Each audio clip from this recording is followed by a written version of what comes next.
majelis ilmu yang mudah-mudahan ini menjadi penyebab ringannya hisab kita kelak di hadapan Allah Subhanahu wa taala. Saya juga mohon maaf kepada Bapak Ibu, terutama kepada saudara semua. Saya bagi mungkin saya cuma mohon maaf saya sedang error jadi agak bermasalah dan bisa dinyalakan lalu nggak bisa dicas seperti baru bisa nyala asal tadi. Saya sediakan memang tapi alhamdulillah nanti pasar pesan beliau bisa masuk dan alhamdulillah walaupun agak sedikit kan kita bisa berkumpul di masjid yang mudah-mudahan segala kekurangan yang alhamdulillah bisa kita saling memaafkan dan menjadi penyebab keberkahan dan datangnya Allah yang kita dan demikian ya Rabbal alamin. Ini yang Allah mari kita awali dengan bersama-sama membaca salat. Bismillahirrahmanirrahim. Saya teringat pertanyaan Ustaz Aziz pada satu bulan yang lalu, yaitu tentang orang-orang Yahudi. Dan bapak-bapak ibu yang dirahmati Allah, ada banyak hikmah dari kisah yang dimuat dalam Al-Quran, yang salah satu kisah yang banyak bertebaran di Quran itu adalah tentang orang-orang Yahudi dan Nabi Musa, kan itu. Nah, bapak-bapak ibu yang dirahmati Allah, salah satu hikmah kenapa orang-orang Yahudi dan Nabi Musa ini banyak kisahnya di dalam Al-Quran itu untuk menguatkan dan menerangkan hati Rasulullah. Contohnya begini, bapak ibu yang dirahmati Allah, nanti ada mohon maaf, saya akan mencoba dengan sedikit pengetahuan saya merekonstruksi umat Yahudi ini secara kronologis. Kalau kita kan kisahnya itu di banyak tempat, lalu kemudian membutuhkan pengetahuan kronologi sejarah untuk kemudian menyambungkan kisah tersebut. Karena memang nabi-nabi itu kan yang paling banyak diturunkan kepada Bani Israel. Gitu. Salah satu contohnya begini bapak ibu yang dirahmati Allah, Nabi Muhammad Rasulullah SAW itu dikelilingi oleh para sahabat-sahabat yang setia kepada beliau dan mendukung beliau. Tidak ada direkam dalam sejarah ada sahabat yang kemudian memberontak kepada beliau secara terang-terangan. Memang ada satu dua yang kemudian murtad. Salah satunya itu mantan suaminya Ummul Mukminin Habibah binti Abi Sufyan radhiyallahu anha ketika hijrah ke Habasyah, ternyata dia ini murtad. Tapi itu sedikit sekali bapak ibu yang dirahmati Allah. Berbeda, salah satu contohnya ketika dalam perang Badar itu Rasulullah kan dihadapkan fakta, beliau menghadapi 1000 tentara kaum kafir Quraisy, sementara beliau membawa tentara hanya 314 atau 316 orang. Kavalerinya tentara itu cuma satu, Miqdad bin Aswad saja. Sementara kavalerinya orang-orang kafir ketika ini dipimpin oleh Khalid bin Walid yang masih kafir itu sekitar 300 orang. Jadi secara persenjataan pasti kalah secara peringkat manusia. Tapi yang menenteramkan beliau itu adalah perkataan sahabat-sahabat Ansor. Kalau orang-orang Muhajirin itu tidak dilakukan lagi kesetiaan kepada Rasulullah karena kerabat beliau, pengikut beliau sudah dibunuh. Lalu kemudian orang-orang Ansor itu berkata kepada Rasulullah saat ini Mu'adz ketika dia berkata kepada beliau, wahai Rasulullah, sesungguhnya kami akan mengikuti engkau, bahkan andai engkau memerintahkan kami untuk masuk ke dalam lautan api, dan kami tidak akan mengatakan apa yang dikatakan oleh pengikut-pengikut Nabi Musa, idhab anta wa rabbuka faqatila, pergilah engkau berdua bersama Tuhanmu berperang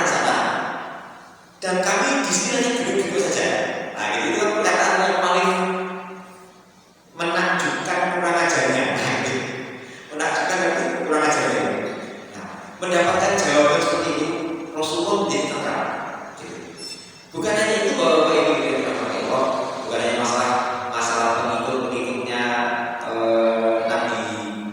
Nabi Musa saja. Ada lagi kisah yang masyhur di kalangan para ulama.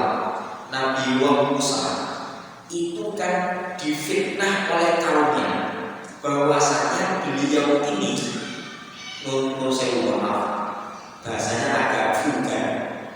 Beliau itu kemaluannya tidak normal. Ada yang mengatakan kemaluannya kecil dan sebagainya. Sementara beliau tidak bisa protes. Gimana mau protes? Jadi ceritanya kan orang-orang Yahudi dihukum muter-muter di padang pasir selama 40 tahun. Dan karena muter-muter di padang mereka punya kebiasaan kalau kemudian mandi itu bareng-bareng. Yang berubah satu sama lain saling melihat, tapi itu tidak berlaku bagi Nabi Musa.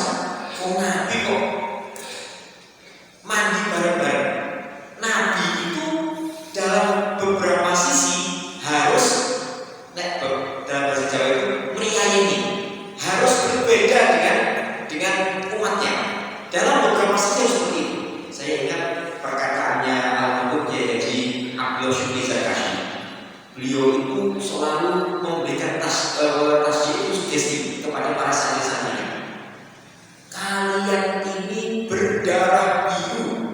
Maksudnya berdarah biru kan darah biru kan bukan bangsawan.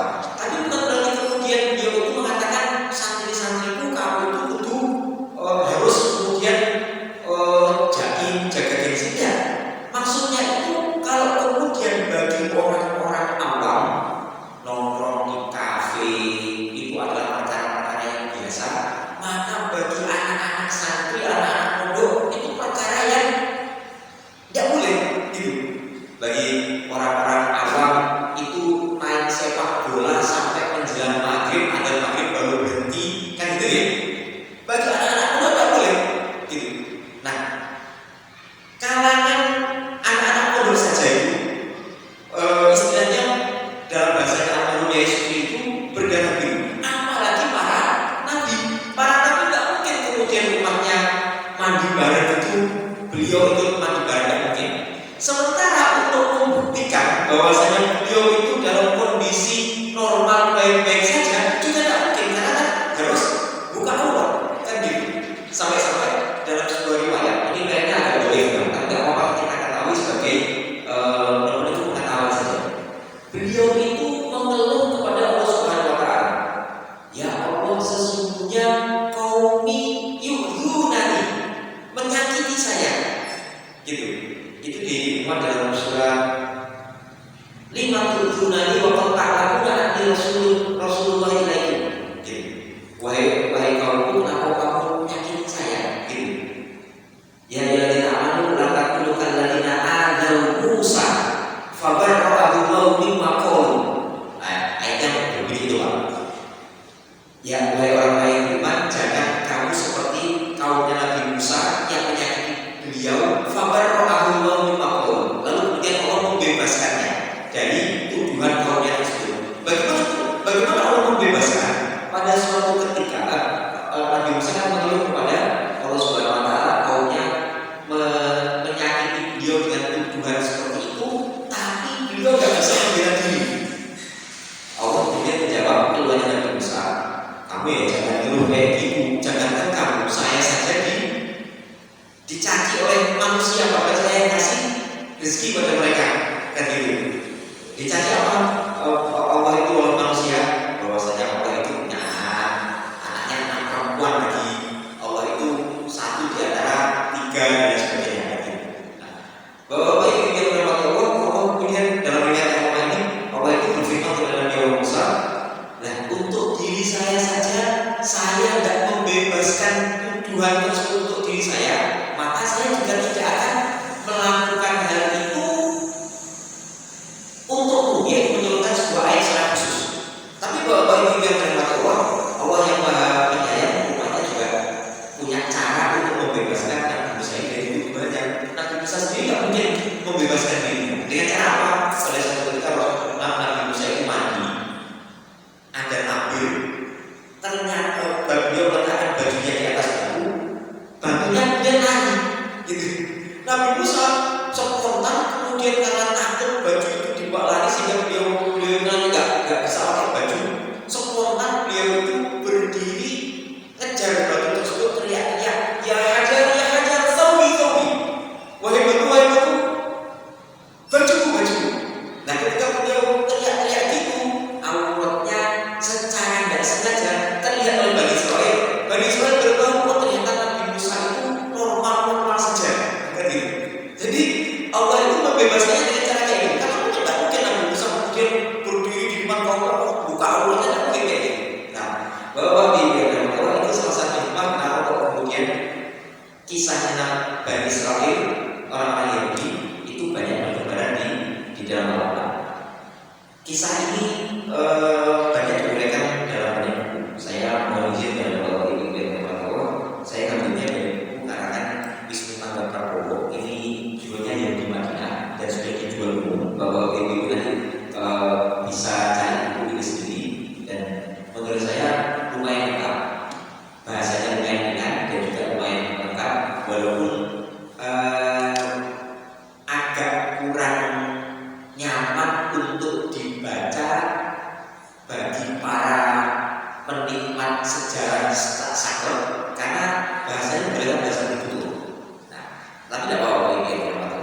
Jadi umat Yahudi itu kan dikatakan sebagai Bani Israil. Israil itu artinya hambanya Tuhan. Kalau dalam bahasa Arab berarti Abdullah. Israil itu nama yang mulia karena itu adalah nama julukan bagi Nabiullah Yakub alaihissalam. Nah, Nabiullah Yakub alaihissalam itu keturunan dari Nabi Ibrahim. Nabi Yakub itu keturunan dari Nabi Ishak. Nabi Ishak keturunan dari Nabi Ibrahim.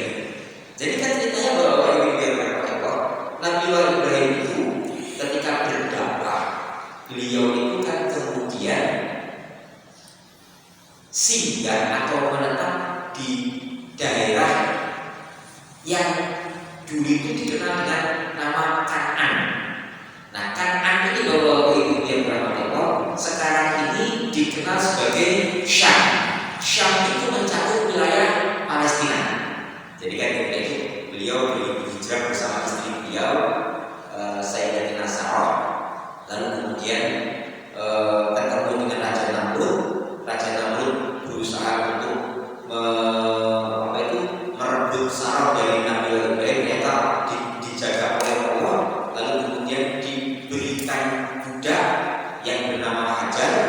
Lalu kemudian dari istri beliau yang bernama Hajar ini lahir Nabi Ismail, dan istri bernama Sarah, Sayyidatina Sarah, lahir seorang nabi yang bernama Ishak. Dan ini ada satu kisah yang menarik juga Bapak Ibu yang dirahmati Allah, yang bisa kita jadikan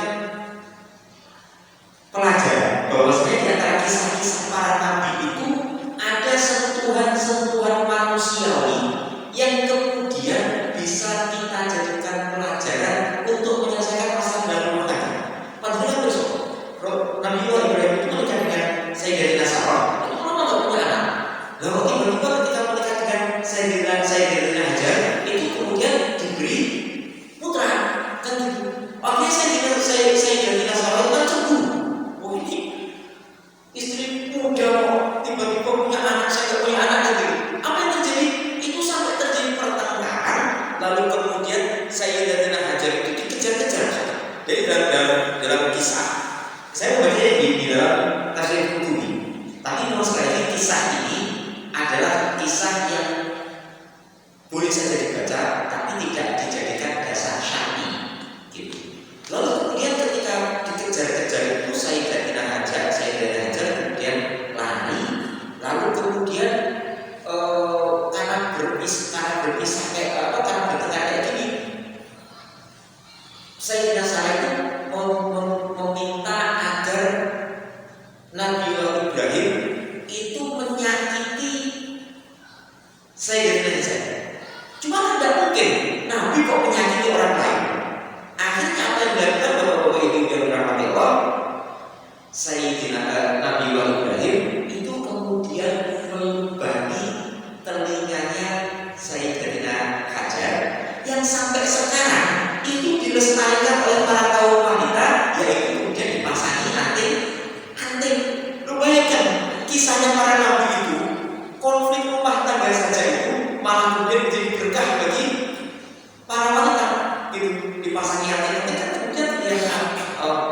saja tidak lebih cantik, ada perhiasan dan sebagainya gitu.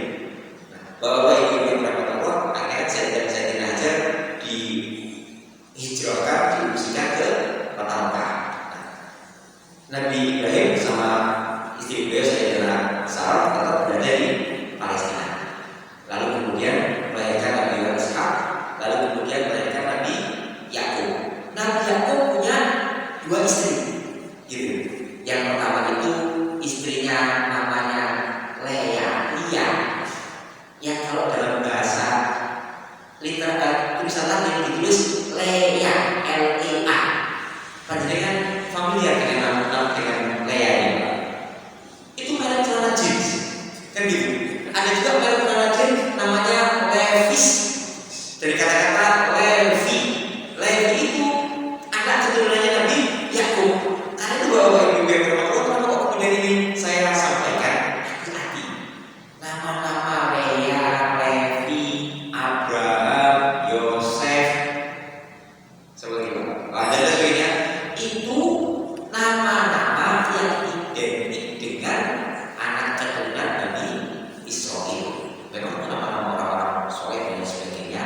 Tapi jangan sampai kemudian karena kita ini lagi dalam keadaan inferior, kita kemudian memprioritaskan mengambil nama-nama yang kelihatan keren. Istri Nabi kedua yang pertama Leah, yang kedua Rahel. Rohel ini ditulis dalam ejaan Latin menjadi R-A-C-H-E-L, Rachel. Keren banget ini, bahkan itu lebih baik bagi kita. Dan sekarang jarang sekali mengambil nama itu tabarukan kepada nama wanita-wanita atau pria-pria yang soleh di antara kita sendiri. Umpamanya kita namakan anak kita menjadi dengan Ibrahim, Muhammad, Yunus, Yusuf. Yang perempuan dinamakan Aisyah, Fatimah, Khadijah dan sebagainya. Sekarang kita dapat jarang nama-nama itu, Pak. Nama Abdullah itu jarang gitu. Fatimah itu udah keren gitu. Aisyah itu diangkat hanya sebagai lagu. Saya kalau dengar lagu Aisyah itu langsung saya matikan gitu, Pak. Antara bilang itu pelecehan betul. Bayangkan istri Rasulullah yang itu adalah ibu kita, Ummul Mukminin, itu digambarkan pipinya merah-merah, bibirnya. Coba bapak-bapak ibu-ibu gambarkan fisik ibu panjenengan. Ibu kita gambarkan fisiknya pada orang lain.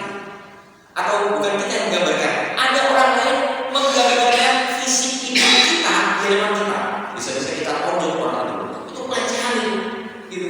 Itu yang bikin lagu entah karena bodoh atau entah karena ingin dapat duit saja. Jadi kalau dengan lagu Aisyah itu lebih baik matikan saja. Nah, bapak ibu yang berhormat Allah, kembali pada kisahnya Nabi Yakub. Nabi Yakub punya dua istri. Dari istri yang beliau Leah, beliau punya 6 anak. Saya nggak hafal anaknya siapa-siapa saja, tapi ada nama Ruben, Levi dan lain sebagainya. Dari istri beliau Rohel, beliau punya 2 anak, yaitu Nabi Yusuf dan Bunyamin. Lalu kemudian dari 2 budak beliau itu beliau punya 4 anak. Satu orang budak punya 2 anak, satu orang budak punya 2 anak. Sehingga istri beliau ini dari keturunan Nabi Yakub itu semuanya mempunyai 12 anak gitu. Nah, 2 orang budak ini itu budak miliknya Leah, miliknya istri Nabi Yakub yang pertama gitu. Karena itu 10 anak Nabi Yakub ini itu membuat satu kelompok sendiri. Nah, gitu. Yang kedua, Nabi Yusuf dan Bunyamin itu juga bikin satu kelompok sendiri. Nanti di dalam kisahnya Nabi Yusuf, 10 anak tadi itu iri kepada yang 2 anak ini karena mengira bapaknya pilih kasih. Dan gitu akhirnya terjadi kisahnya Nabi Yusuf kemudian dimasukkan ke dalam sumur, akhirnya kemudian diangkat sebagai anaknya pembesar Mesir. Nah, kok kemudian atas takdir Allah Palestina ketika itu yang menjadi kediamannya Nabi Yakub itu dilanda paceklik dahsyat gitu, Pak. Jadi dilanda paceklik berat yang dalam kisahnya Nabi Yusuf itu kan rajanya Mesir itu mimpi ini arah sab'a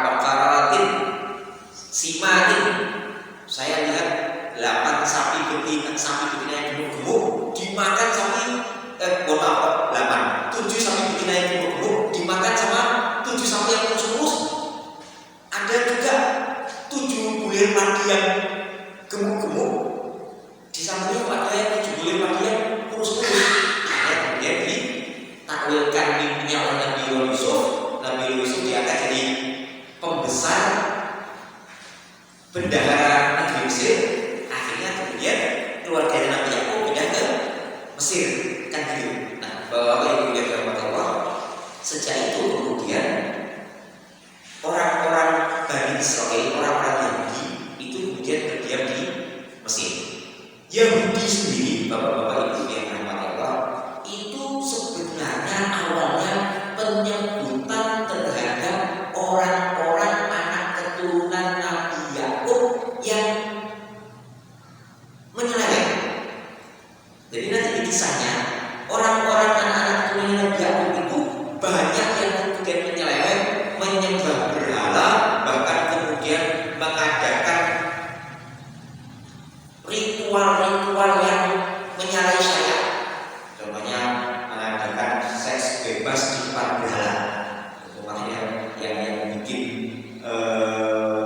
apa itu membuka aurat dan sebagainya itu awalnya dari Yahudi. Nah, kita harus tahu dulu kisahnya dari Mesir tadi. Nah, Nabi Yakub itu membawa kemudian anak-anak keturunannya pindah ke Mesir. Ada riwayat yang mengatakan membawa 70 keluarga beliau, ada yang membawa 90, ada juga yang membawa 390 keluarga beliau. Lalu kemudian nanti pada masanya Nabi Musa, orang-orang Yahudi di Mesir, Nabi Musa itu kan diriwayatkan di dalam tafsir Katsir membawa 600.000 Bani Israel atau orang-orang Yahudi. Tapi di tarikh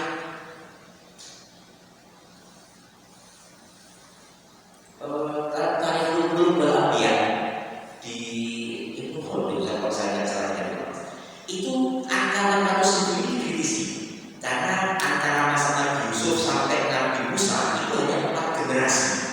4 generasi itu berarti sekitar 300 sampai 400 tahun.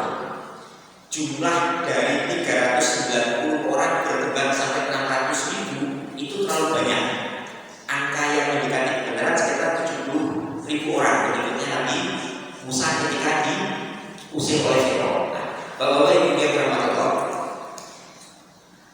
kembali kepada kisahnya Nabi Yusuf.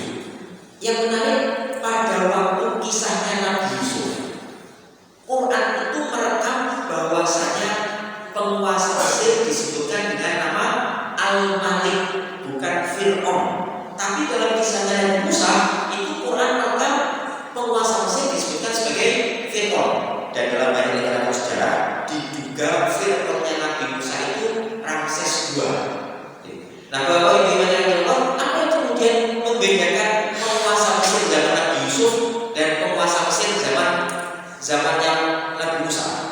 Ternyata pada zaman Nabi Yusuf itu satu-satunya periode dalam sejarah sekitar hampir 190 tahun Mesir itu dikuasai bukan oleh orang-orang asli Mesir, tapi dikuasai oleh bangsa pengembara, yaitu disebut sebagai bangsa Hyksos.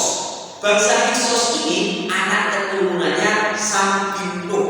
Sam itu dalam bahasa Inggris itu disebut dengan dalam bahasa Arab disebut dengan Samiyah. Samiyah itu artinya Sam.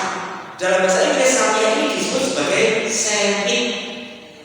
Apa kemudian hubungannya dengan sekarang ini? Sekarang orang-orang Yahudi itu juga keturunannya Sam bin Nuh. Orang-orang yang sekarang ini menyatakan ketidaksetujuan dengan aksi Zionisme seringkali kemudian dikatakan sebagai anti-Semit. Itu hubungannya, Pak. Nah, bangsa Hyksos ini satu keturunan dengan orang-orang Yahudi. Nah, Bapak-bapak Ibu yang dirahmati Allah, ini nanti menjadi jargonnya Fir'aun ketika memprovokasi untuk kemudian memperbudak orang-orang Yahudi. Nah, Bapak-bapak Ibu yang dirahmati Allah, rupanya pada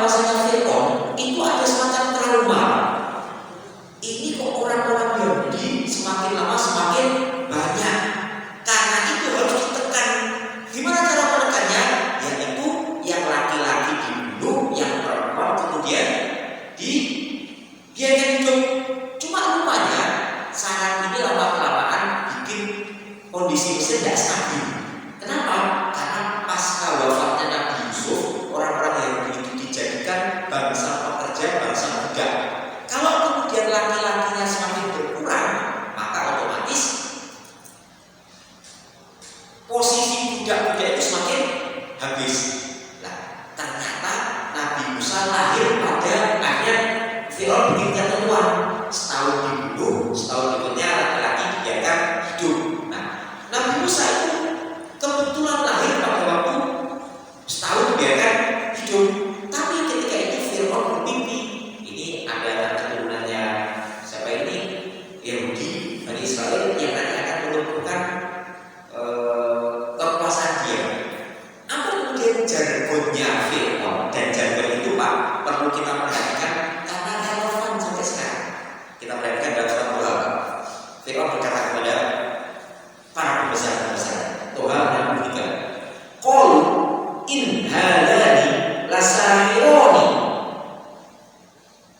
Orang-orang pembesar-pembesar yang Fir'aun mengatakan, in hadani, sesungguhnya dua orang ini, yaitu Musa dan Harun, akhirnya saudaranya beliau, lasahironi, dua-duanya adalah tukang sihir, yuridani ayyukhrijakum min ardikum. Di sini 5, mereka berdua ini pengen mengusir kalian dari tanah kalian dengan sihir mereka berdua. Lalu kemudian mengganti cara hidup kalian, adat istiadat kalian yang unggul dengan adat istiadat baru. Apa Pak relevansinya dengan zaman sekarang? Zaman sekarang ini yang kemudian dalam bahasa yang sedikit beda, tapi kemudian nuansanya sama. Ini Arab, kan gitu. Ini Yaman, kan gitu Pak. Yang digembar-gembarkan seperti itu Pak. Bahkan sekarang ini ada kampanye anti habaib, gitu. Tapi itu habaib itu kan memang ada satu dua yang kemudian bermasalah. Memang yang mungkin semuanya sempurna. Tapi kalau kemudian digebyah kuliah, dipukul rata, semuanya harus diusir dan sebagainya, itu nggak adil. Mudah-mudahan Bapak Ibu yang berhormat Allah, masjid kita ini dijaga dari perkara seperti itu. Kemarin bahkan sampai terjadi bentrokan kelompok yang mengaku pengikut Wali Songo, bahkan kemudian menggunakan kalimat fisabilillah, bentrokan dengan ceramah seorang Habib. Bagaimana mungkin ini bisa terjadi? Itu jauh dari adab-adabnya Wali Songo. Loh, kenapa bisa terjadi? Semangatnya sama dengan semuanya Fir'aun tadi itu. Ini mau ganti kalian, usir kalian, dan itu usir dia. Ganti cara hidup kalian, adat-adat kalian, kalau mau diganti, usir. Kebaya itu adalah budaya bagi asli kita, sedangkan jilbab itu bukan budaya asli kita. Tolak. Sama Pak ini, sama. Cuma bahasanya saja beda. Hati-hati dengan kampanye-kampanye yang demikian ini. Hati-hati. Bahkan sumpah beberapa waktu lalu viral ngapain berhaji di Mekah. Berhajian cukup di candi-candi saja. Ternyata yang bikin videonya itu pengusaha travel. Itu kan nggak masuk akal loh. Nah, Fir'aun punya trauma. Nanti jangan-jangan kekuasaan yang tadi itu orang-orang Semit, orang-orang Biso tadi itu kayak zaman dulu. Akhirnya apa yang terjadi? Fir'aun kemudian memperbudak Bani Israel, yang kemudian Allah mengutus Nabi Musa alaihissalam untuk kemudian mengajak Bani Israel hijrah. Dan Mesir itu Pak, itu negara superpower pertama yang dikenal dalam sejarah di atas muka bumi. Sebelum Mesir tidak ada negara superpower. Setelah itu baru banyak ada Macedonia dan lain sebagainya baru banyak. Tapi Mesir superpower pertama dalam sejarah. Mesir yang superpower pertama dalam sejarah itu ternyata bukan penghalang bagi Allah Subhanahu wa Ta'ala untuk menenggelamkan mereka beserta kesombongannya di dasar laut merah. Bapak-bapak ibu yang tak berdapat Allah, ada satu kosakata yang familiar dengan kita, yaitu namanya Paskah, hari raya Paskah. Dari Dari mana kalimat Paskah itu? Bapak-bapak Ibu yang dirahmati Allah, kalimat Paskah itu berasal dari kalimat Pesah, P-E-E-S-A-C-H. Saya mungkin salah mengejanya, karena terus terang saya juga hanya mendapat informasi dari pembaca. Lalu kemudian diadopsi dalam bahasa yang kita menjadi Paskah. Apa itu Paskah? Paskah itu kalau dikatakan dalam bahasa Inggris jadi Passover. Passover itu melintas. Jadi Paskah itu hari raya dalam rangka untuk memperingati bahwasanya Bani Israil diselamatkan oleh Allah dari tentaranya Firaun dengan cara melintasi Laut Merah. Bapak Ibu yang dirahmati Allah, kita lanjutkan ke sana. Ternyata setelah melintasi Laut Merah, Bani Israil itu juga mulai menunjukkan gejala-gejala tidak benarnya. Apa gejala-gejala tidak benar? Pertama, mereka mulai mengeluh. Ini kok perjalanan jauh sekali balik ke Palestina itu kan perjalanannya dari Mesir balik ke Palestina. Padahal dari proses kan jauh kan gitu. Mereka di Palestina dulu, karena itu kemudian mereka mengeluh menghadap Musa. Apa keluhannya? Minta makanan-makanan yang biasa dijumpai. Min baqliha wa kithaliha wa fumiha wa adasiha wa basoliha, timur, bawang, adas, kacang dan sebagainya. Padahal ketika itu Bani Israil itu sudah dikasih rezeki dari Allah Subhanahu wa taala berupa manna dan salwa. Manna itu semacam getah pohon, ya getah yang muncul di pohon atau di batu-batu yang munculnya itu pagi hari fajar menyingsing sampai terbit matahari. Dan itu dikumpulkan oleh mereka tanpa ada usaha yang lain, Pak. Jadi hanya sekedar mengumpulkan seperti itu, lalu kemudian nomor itu tinggal dimakan begitu saja. Lalu kemudian Allah juga memberikan salwa. Salwa itu semacam burung burung goreng kayak gitu. Nah, Bapak Ibu yang dirahmati Allah, mereka mendapatkan rezeki ini nggak usah pakai usaha, nggak usah goreng dulu, nggak usah nangkep dulu dan sebagainya. Tapi rupanya makanan dari surga ini, makanan dari Allah Subhanahu wa taala ini nggak bikin puas. Mereka malah minta makanan-makanan yang dulu dijumpai di Mesir. Dan permintaan ini, Pak, sebenarnya bukan masalah makanan, tapi sebenarnya itu keluhan. Kenapa sih kok kemudian untuk menyembah Allah saja itu kita harus jalan kaki sekian jauh dari Mesir ke Palestina? Jadi psikologisnya kayak gitu. Karena itu Nabi Musa itu sempat nantang mereka, itu Misra, balik sana ke Mesir. Fa'inna lakum mas'altum. Di sana itu banyak yang kalian minta. Cuma kalau kalian balik ke Mesir, kalian harus siap-siap untuk dijadikan warga kelas 2 lagi. Kan gitu. Nah, Bapak Ibu yang kalau itu kurang ajaran pertama. Yang berikutnya apa yang terjadi ketika kemudian lepas dari itu, mereka ini menjumpai satu kaum yang menyembah berhala. Apa yang terjadi, Pak?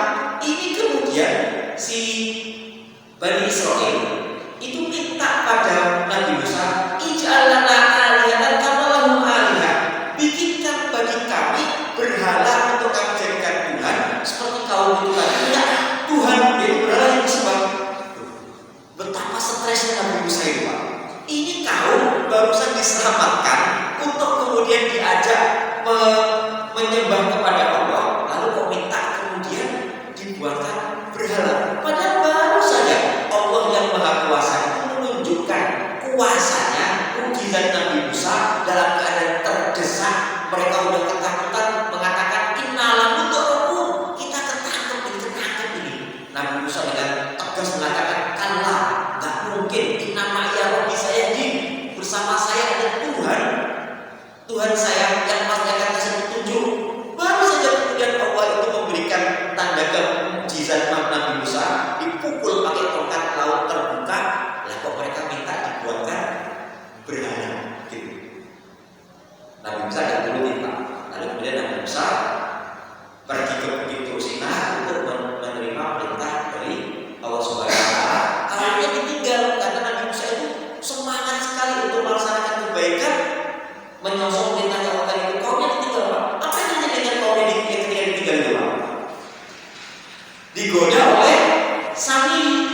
dilakukan Samiri Pak?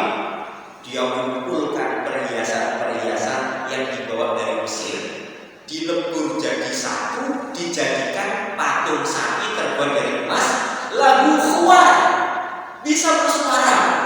Di Quran diceritakan kayak gitu, bisa bersuara.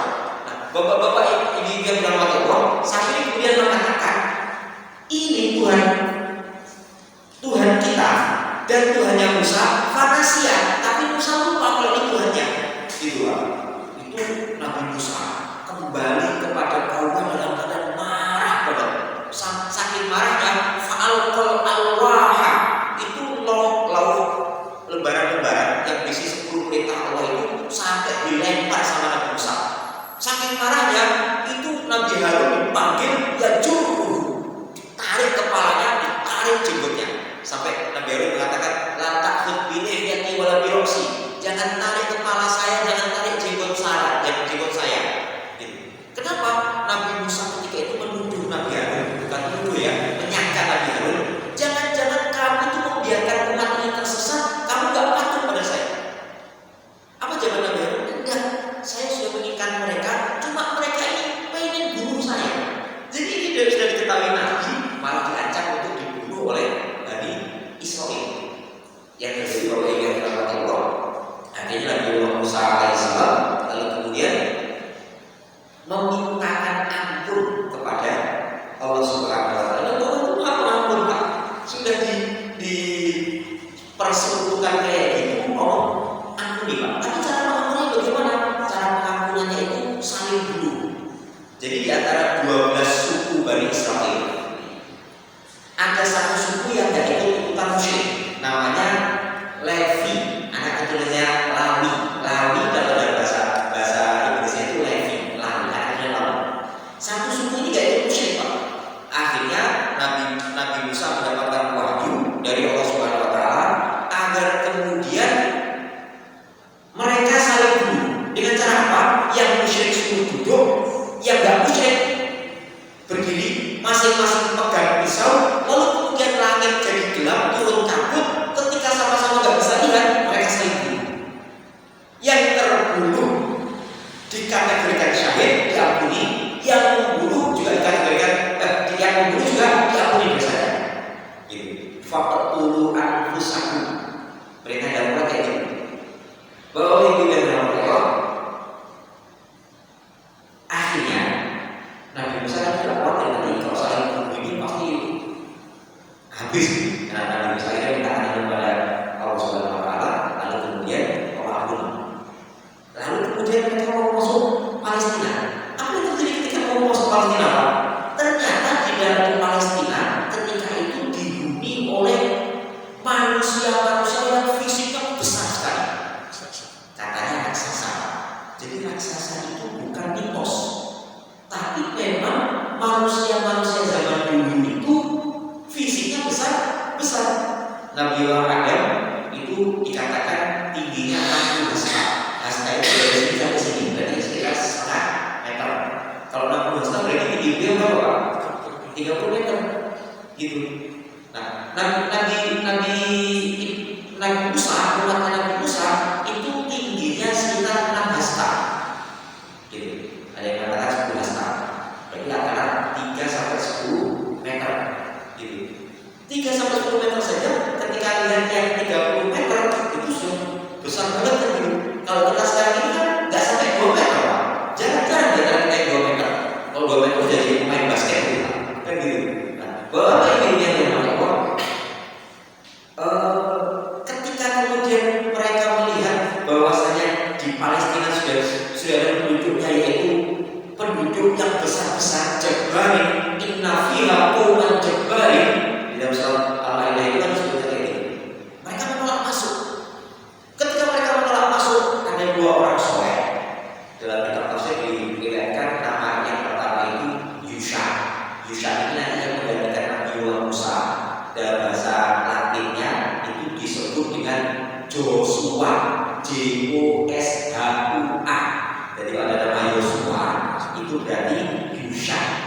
Gitu. Ada juga nama yang kedua itu Kaleb. Kaleb ini dalam bahasa Inggris Kaleb itu menjadi KLEB. Kalau itu nama artis terkenal pemeran Twilight Saga. saya tahu filmnya itu Pak Robert Pattinson. Dan bapak ini yang nama apa? Kalau nama Yosua, nama Kaleb ini juga nama-nama yang diambil dari keturunan Bani Israil. Bapak ini yang nama saya percepat cerita saya. Dua orang ini kemudian mengatakan pada kaumnya, sudah sembuh saja gerbang itu. Kalau kalian masuk, fa'innakum ghalibun, menang. Gitu. Tapi kemudian mereka mengatakan kalimat yang puncaknya kurang ajar. Idhab anta wa rabbuka faqatila wa nahnu hahuna qa'idun. Pergi kau Nabi Musa bersama Tuhanmu, kami di sini duduk saja. Akhirnya ini puncaknya Nabi Musa putus asa, bukan putus asa tapi mengeluhkan kaumnya kepada Allah Subhanahu wa taala. Apa beliau berdoa soal ayat 25, Rabbi inilah amliku ila nafsi wa akhi. Wahai Tuhanku, saya tidak memiliki kuasa sedikit pun kecuali nafsi wa akhi, diri saya sendiri sama saudara saya ini. Fafruq bainana wa bainal qaumil fasikin. Pisahkan kami berdua ini dengan kaum yang fasik-fasik gabut-gabut ini. Suruh perangan kau tak berani dan sebagainya gitu. Tapi Allah itu memang sekali maha penyayang. Nabi Musa ditenangkan, lalu kemudian dijanjikan hukuman yaqiluna fil ardi arba'una sanatan. Mereka akan muter-muter di padang Mih selama 40 tahun. Nabi Musa kemudian meninggal di padang Mih ini digantikan oleh Yusha bin Nun. Yusha bin Nun ini yang kemudian memimpin orang-orang Yahudi untuk masuk ke dalam Palestina, lalu kemudian menang di sana. Ada satu riwayat yang sahih bahwasanya Allah itu menunda terbenamnya matahari sampai pasukan Yusha itu bisa mengalahkan Amalek. Kenapa demikian? Itu maksudnya orang-orang soleh Pak.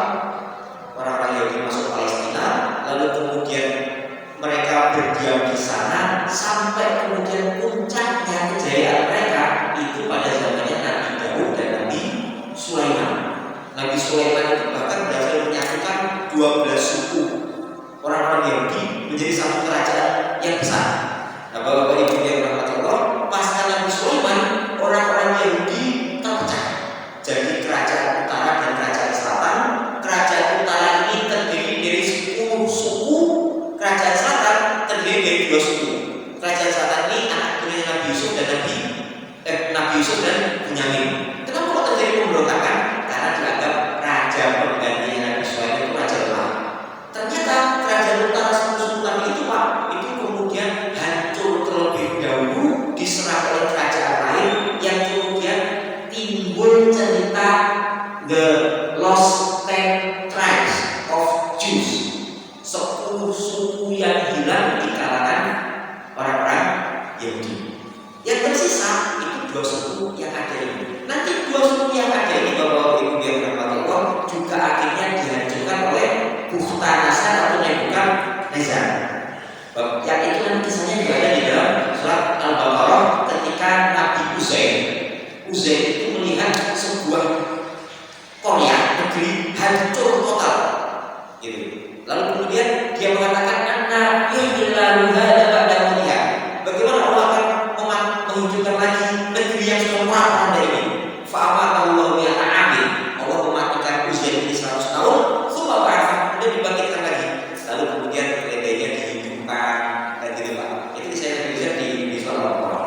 Nah, Bapak Ibu yang dirahmati Allah, setelah kemudian dihancurkan oleh Bukhtanasar dan Nebukadnezar, ketika itu dihancurkan kembali oleh Romawi sampai kemudian pada masa sekarang ini tidak bisa bangkit. Apakah kemudian benar klaim orang-orang Yahudi yang sekarang ini bahwasanya Palestina itu adalah tanah yang dijanjikan oleh Allah kepada mereka? Klaim ini disanggah sendiri oleh kalangan orang-orang Yahudi. Mereka mengatakan Palestina ini tidak akan kemudian bisa berdiri lagi negeri Yahudi kecuali menegakkan hukum-hukum Allah. Jadi yang mengatakan ini salah satu filsafat Yahudi yang namanya Herz, The History of the Jews. Nah, nanti di buku ini bapak-bapak itu bisa mengatakannya. Nah, orang-orang Zionis yang mendiami Israel sekarang ini itu menyalahgunakan nama Israel. Gitu. Mereka ini sebenarnya bukan keturunan Bani Israel yang murni. Mereka ini dikenal dengan Yahudi Askenazi, Yahudi yang berasal dari Eropa Timur yang sebenarnya tidak terlalu peduli dengan doktrin-doktrin yang ada di dalam Taurat, gitu Pak. Karena itu mereka enak sekali kemudian membunuh dan sebagainya. Yang terakhir yang bikin shock dunia itu kan ada anak kecil namanya Abel dapat bantuan makanan dari tentara di sana, lalu kemudian tentaranya itu disalami Pak. Setelah tentara itu disalami, nggak lama kemudian dia ditembak mati. Bayangkan anak 12 tahun itu manusia macam apa yang kemudian bisa menembak mati anak kecil dapat bantuan baru saja menyalami dia. Gitu. Sekarang ini orang-orang Zionis itu semakin teruji. Eropa, beberapa negara sudah kemudian tidak memutuskan untuk tidak mengambil lagi si Israel ini. Bahkan Trump, Presiden Amerika, itu sudah mulai mengatakan even our people begins to hate us. Rakyat kami sendiri saja mulai membenci kami. Kalau kemudian memakai produk-produk dari orang-orang Zionis sekarang ini itu banyak terbukti gagal. Untuk awal itu kemudian dibuka oleh mereka dan sebagainya, termasuk juga bahwa itu dan konsep nation state itu kan sebenarnya konsep yang muncul baru. Untuk apa kemudian nation state ini dimunculkan? Karena Theodor Herzl, pendiri Zionisme internasional, itu awalnya minta pada Sultan Abdul Hamid II, penguasa Turki Utsmani yang terakhir, untuk agar beliau memberikan Palestina ini kepada orang-orang Yahudi. Tapi 2 kali permintaan Theodor Herzl itu ditolak sama Sultan Abdul Hamid. Akhirnya apa yang terjadi? Dimunculkan konsep nation state. Nation state itu dulu nggak ada Pak. Gitu. Kekaisaran Rusia itu bisa menguasai banyak negara. Gitu. Inggris itu juga kekuasaannya sampai ke Asia, Belanda bahkan sampai ke sini juga. Gak ada konsep nation state Pak. Kenapa kok muncul konsep nation state? Agar kemudian negara-negara yang dalam tanda kutip merasa sebangsa itu kemudian saling memberontak dari kekuasaan Turki Utsmani karena dihijab sebagai dari pemberontakan, gitu, pakai emas dan sebagainya. Nah, ini tentu pembicaraan seperti ini bukan berarti saya menunjukkan bapak-bapak ibu-ibu kalau berontak enggak Pak. Ini telah sejarah. Sekali lagi telah sejarah. Kalau termasuk juga demokrasi. Itu kan sebenarnya produk yang terbukti sekarang ini gagal. Afghanistan itu nggak mau lewat demokrasi kenapa? Itu memilih al-imarah al-islamiyah al-afghaniyah, kerajaan keampiran Afghanistan. Kenapa demikian? Di Amerika sendiri yang dianggap demokrasi Pak, orang mengatakan free Palestine itu ditangkap sekarang. Gimana kok kemudian bisa? Padahal asas utama dari demokrasi adalah freedom of speech, kebebasan berbicara. Jangankan di Amerika Pak, di kita sekarang ini lagi heboh mengibarkan Johnny Roger saja itu kan didatangi aparat gitu Pak. Gitu. Tapi sekali lagi Pak, ini bukan dalam rangka untuk memprovokasi kita agar kemudian mengadakan pemberontakan dan kita mensyukuri kondisi kita sekarang, kita masih bisa beribadah dan sebagainya, kita masih bisa menyimak Allah dengan baik dan sebagainya. Tapi untuk menunjukkan fakta bahwasanya produk-produk Yahudi, bahwa konsep demokrasi dan sebagainya itu produk gagal. Mudah-mudahan Allah kemudian memberikan ganti terbaik dengan cara yang terbaik. Salah satunya Pak, kalau ada produk demokrasi juga yang bisa kita manfaatkan. Salah satunya pilih orang-orang baik untuk jadi pemimpin kita. Walaupun kadang-kadang itu juga dibaca. Waya ini akhirnya si nampil, akhirnya sang paman main banget itu, aturan diubah banget. Bapak Ibu yang berhormat Allah, ini sekedar teranglah dari sisi kita. Jadi mudah-mudahan Allah memberikan kemaslahatan kepada kaum muslimin baik di negeri kita ini, terutama saudara-saudara kita di Palestina. Kita doakan mereka, jangan lupakan mendoakan mereka di setiap sholat-sholat kita. Alhamdulillah di tempat kami setiap Jumat kita bacakan nazlah untuk saudara-saudara di Palestina. Bapak Ibu boleh kemudian membaca kunut nazlah di sini. Setiap habis waktu malam juga tidak apa-apa. Itu saja yang bisa saya sampaikan Bapak Ibu yang berhormat Allah. Kayaknya waktunya terbatas sekali Pak ya. Kita langsung akhiri malam dengan membaca doa kafaratul majlis. Subhanallah wa bihamdihi, asyhadu an la ilaha illa anta, astaghfiruka wa atubu ilaik. Assalamualaikum warahmatullahi wabarakatuh. Waalaikumsalam.